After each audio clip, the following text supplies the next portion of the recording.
Assalamualaikum warahmatullahi wabarakatuh. Waalaikumsalam. Perkenalkan, nama saya Ahmawan dari SMP Negeri 6 Batang, CGP Angkatan 9 Kabupaten Batang. Pada kesempatan ini, saya akan mewawancarai Bapak Kepala SMP Negeri 6 Batang, Bapak Aritonang SPD MSI, berkaitan dengan modul 3.1 tentang pengambilan keputusan berdasarkan dilema etika. Selamat menyaksikan. Assalamualaikum Pak Ari. Waalaikumsalam warahmatullahi wabarakatuh, Pak Awan. Mohon izin Pak Ari, saya di sini mohon bantuan Pak Ari selaku kepala sekolah di SMP Negeri 6. Di sini saya sebagai CGP Angkatan 9 dalam rangka menyelesaikan tugas demonstrasi kontekstual modul 3.1 tentang pengambilan keputusan berdasarkan dilema etika, Bapak. Iya. Mungkin beberapa waktu ini saya akan mengajukan beberapa pertanyaan pada Bapak. Mohon izin waktunya, Bapak. Iya, enggak apa-apa, Pak Awan, silahkan. Ada beberapa hal yang akan saya tanyakan berkaitan dengan pengambilan keputusan dilema etika ya, Bapak. Baik Bapak, langsung saja nggih. Iya, monggo silahkan. Untuk pertanyaan pertama Bapak. Iya. Selama Bapak menjadi kepala sekolah, bagaimana Bapak dapat mengidentifikasi kasus-kasus yang merupakan dilema etika atau rujukan moral? Oke, terima kasih Pak Awan. Jadi gini, saya dalam mengidentifikasi sebuah permasalahan, kita pilah-pilah dulu Mas Awan. Okay. Apakah masalah itu berkaitan antara benar dan salah? Kalau itu masalah benar dan salah, berarti nanti masuknya ke ranah hukum atau moral. Tetapi bila masalah itu antara benar dan benar, ada teman yang akan melakukan sesuatu dan benar, ini yang satunya mau melakukan sesuatu dan benar, tapi masing-masing minta didahulukan semua, minta benarnya sendiri semua, itu yang namanya dengan dilema etika. Yang saya tahu seperti itu, Pak Awan. Oke, matur nuwun Bapak. Lanjut ke pertanyaan selanjutnya Bapak. Selama ini bagaimana Bapak menjalankan pengambilan keputusan di sekolah Bapak, terutama untuk kasus-kasus di mana ada dua kepentingan yang sama-sama benar atau yang sama-sama mengandung nilai kebajikan? Oke, terima kasih. Ini pertanyaan yang pernah dan sering terjadi Pak Wan di sekolah kita, di sekolah saya. Jadi ketika ada dua kubu atau dua orang guru atau lebih yang menimbulkan gesekan atau perbedaan pendapat tentang dilema etika, saya harus menentukan dulu langkah-langkahnya. Pertama, seperti tadi, sebelum sampai pada permasalahan, saya harus mengumpulkan fakta, mengumpulkan bukti, mengumpulkan data dukung, sehingga dalam mencarikan solusi, dalam mencari jalan keluar, itu akan lebih valid, akan lebih punya dasar ketika nanti saya berkomunikasi dengan teman-teman, sehingga saya menyampaikan sebuah wacana itu dengan data dan fakta yang benar, seperti itu. Oke, terima kasih Bapak. Untuk pertanyaan yang ketiga Bapak, langkah-langkah atau prosedur seperti apa yang biasa Bapak lakukan selama ini? Ya, sama seperti Mas Awan. Jadi saya berupaya mengumpulkan fakta, data, dan bukti dukung tentang permasalahan yang sedang dipermasalahkan. Itu bisa saya lakukan sendiri, mencari data atau fakta atau bukti dukung itu, atau saya menugaskan teman-teman yang biasa saya beri tugas, ada wakil kepala, ada urusan humas, ada yang lain, untuk mencari data atau fakta itu. Sehingga saya sampaikan tadi, ketika kita nanti duduk bareng, saya mempunyai fakta, bukti yang kuat untuk dasar pengambilan sebuah keputusan. Oke. Berarti intinya melibatkan apa? Orang lain. Orang lain, iya betul. Oke, Bapak. Terima kasih Bapak. Baik Pak Ari, untuk pertanyaan berikutnya ya. Iya. Hal-hal apa saja yang selama ini Bapak anggap efektif dalam pengambilan keputusan pada kasus-kasus dilema etika, Bapak? Oke, Mas Wawan. Maaf nih ya, saya kadang panggil Mas, kadang Iya. panggil Wawan ya. Iya, Karena Pak Wawan ini guru yang sangat muda, sangat berpotensi. Ya, dari pertanyaan tadi yang dianggap efektif dalam pengambilan keputusan, tadi saya sampaikan, saya harus mencermati dulu masalah apa yang timbul. Kemudian akan saya identifikasi siapa saja yang terlibat dalam masalah itu. Permasalahannya tentang apa. Jadi selaku pimpinan, saya tidak akan gegabah, tidak akan tergesa-gesa membuat sebuah keputusan, tapi saya dengan jeli, tapi dengan alur yang jelas akan mengidentifikasi satu persatu tentang siapa saja yang terlibat, apa saja permasalahannya, kemudian tentang apa, itu nanti menjadi dasar saya berembuk dengan tim saya dalam rangka mencari solusi. Oke, terima kasih Bapak. Untuk pertanyaan selanjutnya Bapak, hal-hal apa saja yang selama ini merupakan tantangan dalam pengambilan keputusan pada kasus-kasus dilema etika? Iya, tantangan-tantangan yang muncul itu diantaranya misalnya seperti ini Pak Wan. Masing-masing pihak yang merasa punya program baik, yang satu juga merasa punya program yang baik, kedua-duanya sama-sama minta diprioritaskan, kedua-duanya merasa pengen yang paling baik, yang paling bermanfaat. Nah, ketika nanti kita duduk bareng, kita sampaikan bahwa semuanya itu baik, semuanya bagus untuk sekolah, tapi mau tidak mau harus ada satu hal yang harus diprioritaskan. Dan ini menurut saya merupakan kelegaan seorang agar bisa menerima keputusan ketika kita sudah duduk bersama dengan diskusi dengan tim. Seperti itu, Pak Wan. Oke. Berarti intinya diskusi, Pak ya. Yeah. Baik, Bapak, untuk pertanyaan selanjutnya, Bapak. Ini masih ada beberapa pertanyaan. Iya. Pertanyaan selanjutnya, apakah Bapak memiliki sebuah tata kala atau jadwal tertentu dalam sebuah penyelesaian kasus dilema etika? Apakah Bapak langsung menyelesaikan di tempat atau memiliki sebuah jadwal untuk menyelesaikannya? Bentuk atau prosedur seperti apa yang Bapak jalankan? Oh iya, Mas Aman. Jadi ketika ada masalah atau ada gesekan yang berkait dengan etika tadi, dilema etika, saya tidak mempunyai jadwal yang khusus atau jadwal yang tetap seperti itu. Namun saya punya rentang waktu sendiri. Kapan kira-kira saya bisa memantau perkembangannya. Jadi ketika saya sudah dengan tim, nanti akan saya pantau perkembangannya.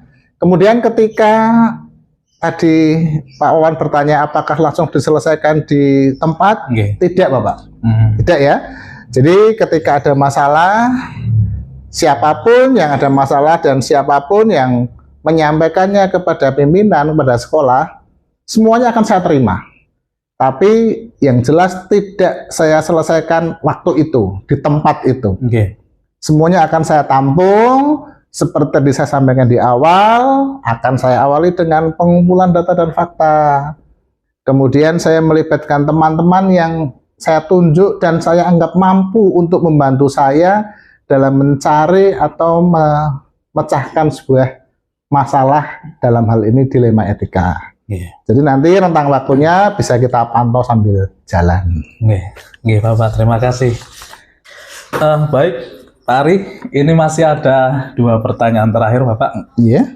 Untuk yang pertanyaan selanjutnya, adakah seseorang atau faktor-faktor apa yang selama ini mempermudah atau membantu Bapak dalam pengambilan keputusan dalam kasus-kasus dilema etika? Iya, oke. Jelas ya Pak Wan ya, jelas. Ketika saya menghadapi masalah tentang dilema etika, saya akan melibatkan beberapa teman yang saya tunjuk, yang tadi saya awali, menurut saya teman-teman itu bisa membantu mencari tambahan data, fakta, juga bisa mencari tambahan informasi untuk mencarikan sebuah solusi terbaik. Teman-teman itu bisa berasal dari teman-teman lingkungan kerja saya, ada wakil kepala sekolah, ada tim urusan, humas, dan lain sebagainya. Kemudian tidak tertutup kemungkinan juga, dan ini pernah terjadi Pak Wawan, saya melibatkan pengurus komite. Pengurus komite, bahkan saya pernah melibatkan orang tua murid Pak Wawan. Mereka itu saya hadirkan ke sekolah sebagai narasumber. Sebagai dasar pemikiran, acuan. Jadi narasumber valid sebagai pelaksana, pelaku. Sehingga kalau itu saya sampaikan melalui saya mungkin tidak begitu saja diterima oleh teman-teman, sehingga saya hadirkan narasumber, sehingga datanya valid, sehingga pihak-pihak yang bersengketa atau bergesekan bisa menerima hasil kesepakatan diskusi secara legowo dan lapang dada. Seperti itu Pak Wan. Oke, Pak. Terima kasih Pak Ari. Untuk selanjutnya ini pertanyaan terakhir Pak. Iya, Mas Wan. Dari semua hal yang telah Bapak sampaikan, pembelajaran apa yang dapat Bapak petik dari pengalaman Bapak dalam pengambilan keputusan dilema etika Bapak? Oke, terima kasih Wan. Ini mungkin yang pertanyaan terakhir, jawaban terakhir ini Pak Iwan ya. Kesimpulannya.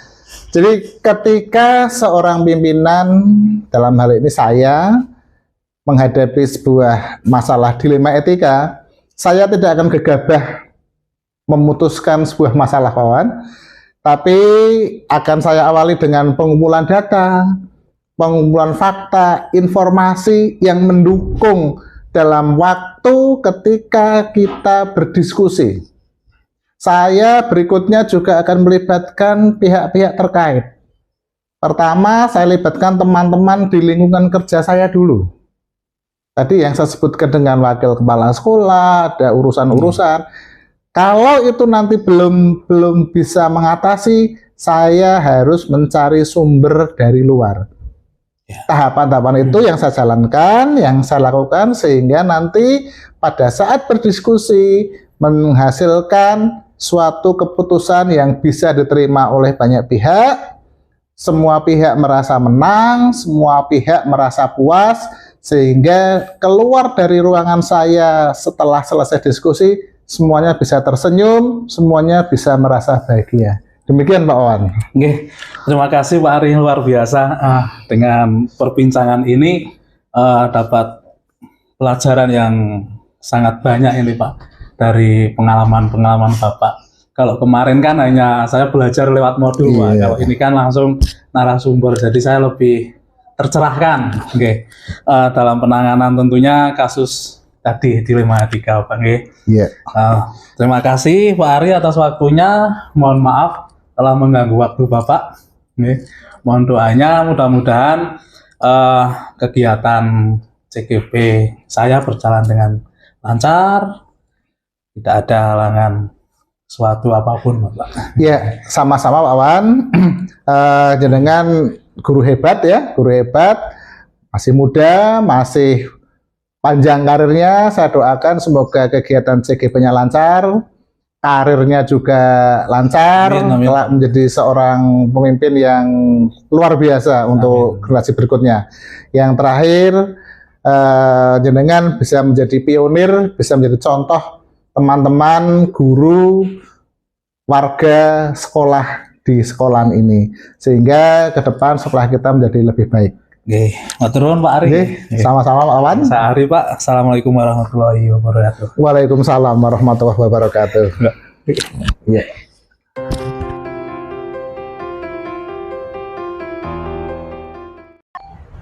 Assalamualaikum warahmatullahi wabarakatuh. Waalaikumsalam warahmatullahi wabarakatuh. Baik, untuk kesempatan kali ini wawancara yang kedua dalam demonstrasi kontekstual modul 3.1. Kali ini bersama narasumber yang kedua, yaitu Bapak Lukmono Dwi Ananto SE, Kepala SMP Negeri 4 Erban Kabupaten Batang. Selamat sore Bapak. Selamat sore. Ya. Mohon waktunya Bapak. Saya dari CGP Angkatan 9 Ahmawan SMP Negeri 6 Batang. Ya. Mohon bantuan untuk sedikit berbincang-bincang dengan Pak Lukmono Ya. dalam rangka pemenuhan tugas CGP Angkatan 9 modul 3.1 berkaitan dengan pertanyaan-pertanyaan atau wawancara dalam dilema etika, penyelesaian masalah dalam dilema etika. Baik Bapak, langsung saja nggih. Untuk pertanyaan yang pertama, selama ini bagaimana Bapak dapat mengidentifikasi kasus-kasus yang merupakan dilema etika atau bujukan moral? Oke. Terima kasih Bapak Ahmawan. Ini biasa dipanggil Pak Wawan ya. Berkaitan dengan dilema etika, itu memang sering terjadi di dalam satuan pendidikan secara khususnya, tapi secara umumnya di semua organisasi apapun pasti ada dilema etika. Berkaitan dengan dilema etika, untuk mengedukasi kita melihat dari sudut pandang moral dan hukum. Apabila kasus tersebut melanggar hukum, maka benar melawan salah. Itu kadang-kadang tidak sesuai dengan hati nurani. Makanya untuk dilema etika kita identifikasi melihatnya dari sudut moral dan hukum. Itu Mas. Iya. Terima kasih Pak ya. Berarti ada beberapa pandangan ya. Iya. Dari moral dan hukum gitu. Oke. Kemudian untuk pertanyaan yang kedua Bapak. Selama ini bagaimana Bapak menjalankan pengambilan keputusan di sekolah Bapak, terutama untuk kasus-kasus di mana ada dua kepentingan yang sama-sama benar atau sama-sama mengandung nilai kebajikan? Oke. Berkaitan dengan dilema etika, apabila kita ingin mengambil keputusan, pertama saya harus menganalisis masalah tersebut. Kemudian dilanjutkan mengumpulkan fakta-fakta. Apakah kasusnya itu atau masalahnya itu melanggar hukum atau norma, terus siapa saja yang terlibat untuk bisa diajak berkomunikasi. Kemudian kita analisis, kemudian kita cari alternatif solusinya, kemudian baru membuat keputusan. Namun keputusan yang diambil juga harus mempertimbangkan hati nurani dan rasa kemanusiaan, serta melihat jangka ke depan apa efek atau konsekuensinya dari keputusan tersebut. Oke. Iya. Berarti intinya kita harus memilah-milah dulu Pak ya. Betul. Jadi biar nanti keputusannya tidak ada salah satu pihak yang dirugikan. Nah. Betul, bagus sekali Pak. Untuk yang selanjutnya Pak, langkah-langkah atau prosedur seperti apa yang biasa Bapak lakukan selama ini dalam tadi penanganan masalah-masalah dilema etika itu? Langkah-langkah atau prosedur yang saya lakukan kalau ada masalah berkaitan dengan dilema etika, itu yang pertama adalah mengumpulkan fakta-fakta yang ada. Kemudian menentukan siapa saja yang terlibat. Kemudian melihat apakah kasus itu melanggar hukum atau norma. Kemudian kita analisis benar atau salah. Kemudian membuat alternatif solusi yang ada. Terus yang terakhir adalah membuat keputusan. Nah, membuat keputusan ini diharapkan keputusan yang diambil benar-benar meminimalkan meminimalkan rasa apa namanya Mas, supaya semuanya itu merasa nyaman. Iya, nyaman semua pihaknya. Nyaman pada semua pihak. Supaya tidak terjadi yang dimaksud dengan apa ketidaksenangan Iya, dan lain ketimpangan. sebagainya. Ketimpangan. Gitu. Ini juga baru saja saya menyelesaikan masalah yang ini agak berat, itu saya harus memberhentikan seorang guru karena dianggap guru itu kurang bagus dalam melakukan apa namanya melaksanakan pekerjaannya, melaksanakan tugasnya, baik melakukan proses pembelajaran, karakternya dan sebagainya. Itu memang dilema etika betul, dan langkah-langkahnya itu saya ambil seperti yang tadi saya sebutkan. Dan akhirnya harus saya putuskan, guru itu harus saya tidak perpanjang masa baktinya. Itu memang baru saja terjadi pada semester ini. Iya. Ya, begitu. Iya. Terima kasih Pak Mono. Baik Pak Mono, saya lanjutkan ya. Betul, Masih ada beberapa pertanyaan lagi Pak. Ini pertanyaan selanjutnya, hal-hal apa saja Pak yang selama ini Bapak anggap efektif dalam pengambilan keputusan, terutama pada kasus-kasus yang berkaitan dengan dilema etika Pak? Oke. Hal-hal yang efektif yang pertama, kita menelaah siapa saja yang terlibat. Yang terlibat siapa saja, kemudian kita ajak berdiskusi. Berarti setelah semuanya saya analisis yang terlibat siapa saja, terus selanjutnya kita ajak berdiskusi, kemudian kita cari solusi alternatifnya seperti apa. Gitu. Dialog Pak ya? Dialog. Intinya berarti dialog semua pihak gitu ya? Iya, bisa saja terjadi seperti itu. Oke Pak. Baik Pak Mono, selanjutnya untuk pertanyaan berikutnya, hal-hal apa saja yang selama ini merupakan tantangan dalam pengambilan keputusan pada kasus-kasus yang berkaitan dengan dilema etika Pak? Oke. Masalah ini biasanya mempunyai nilai yang sama, kadang-kadang mempunyai nilai yang sama pentingnya, sehingga harus ada yang diprioritaskan. Adanya keterlibatan atasan, serta adanya peraturan yang ada, dan nilai-nilai kebijakan dan nilai-nilai moral. Maksudnya, dalam hal mempertimbangkan nilai yang keputusan yang harus diprioritaskan, kita harus mengajak kepala sekolah, atau kita melihat peraturan yang ada. Terus nilai-nilai, apakah ini melanggar moral atau etika, atau hukum maksud saya. Seperti itu. Ya Pak. Terima kasih Pak. Ini masih ada beberapa pertanyaan lagi Pak ya. Pertanyaan selanjutnya, apakah Bapak memiliki sebuah tata kala atau jadwal tertentu dalam sebuah penyelesaian kasus yang berkaitan dengan tadi dilema etika? Apakah Bapak langsung menyelesaikan permasalahan tersebut di tempat pada waktu itu juga, atau memiliki sebuah jadwal dalam menyelesaikannya? Kemudian bentuk atau prosedur seperti apa yang Bapak jalankan? Oke. Tata kelola tidak ada. Kalau ada masalah langsung saya selesaikan supaya tidak menjadi masalah di kemudian hari. Berlarut-larut gitu, tidak berlarut-larut. Terus juga kita sebelum kita putuskan, seperti yang sudah saya sampaikan di depan, kita harus dianalisis dulu masalahnya, kita pertimbangkan, kita ajak berdiskusi orang-orang yang terlibat itu, baik secara formal maupun non formal. Formal itu kita dalam forum secara resmi, non formal kita ajak diskusi secara pribadi. Ya. Terima kasih Pak Mono. Baik Pak Mono, saya lanjutkan. Ini masih ada 2 pertanyaan lagi Pak ya, dari saya berkaitan dengan tadi penyelesaian kasus-kasus dilema etika.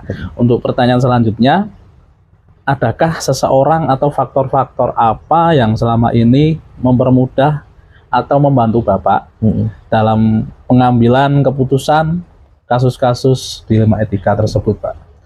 Dalam pengambilan dilema etika, saya tidak bisa memutuskan sendiri. Harus saya meminta pertimbangan dari teman atau stakeholder yang ada di sekolah saya, sehingga nanti di lingkungan sekolah, sehingga nanti keputusan itu kalau saya ambil benar-benar bisa memuaskan semua pihak.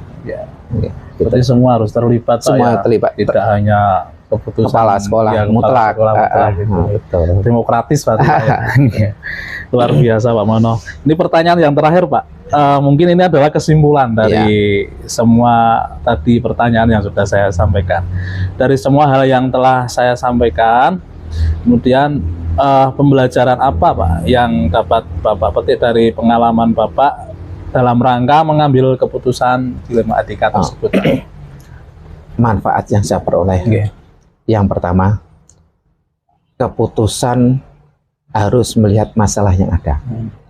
Kemudian yang kedua, mempertimbangkan nilai-nilai kebijakan untuk dijadikan pertimbangan, menentukan solusi yang tepat dan tertib, serta semua yang terlibat untuk bisa menerima keputusan yang telah disepakati.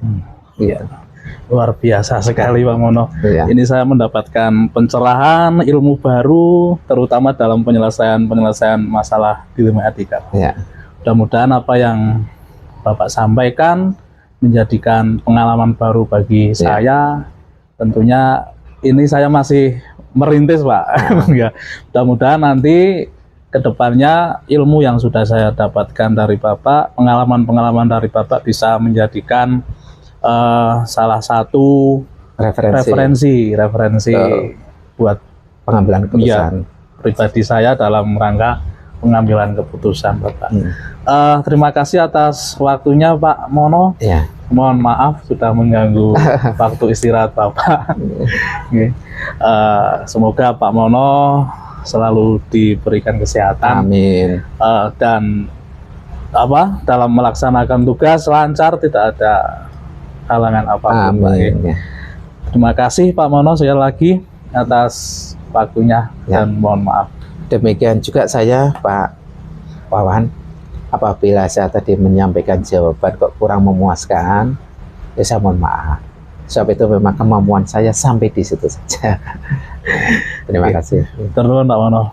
Demikian hasil wawancara saya dalam pemenuhan tugas CGP Angkatan 9 Modul 3.1 bersama dua narasumber saya. Yang pertama Bapak Aritonang SPT MSI, Kepala SMP Negeri 6 Batang, dan yang kedua Bapak Lukmono Dwi Ananto SE dari SMP Negeri 4 Reban Kabupaten Batang. Terima kasih. Wassalamualaikum warahmatullahi wabarakatuh. Waalaikumsalam warahmatullahi wabarakatuh.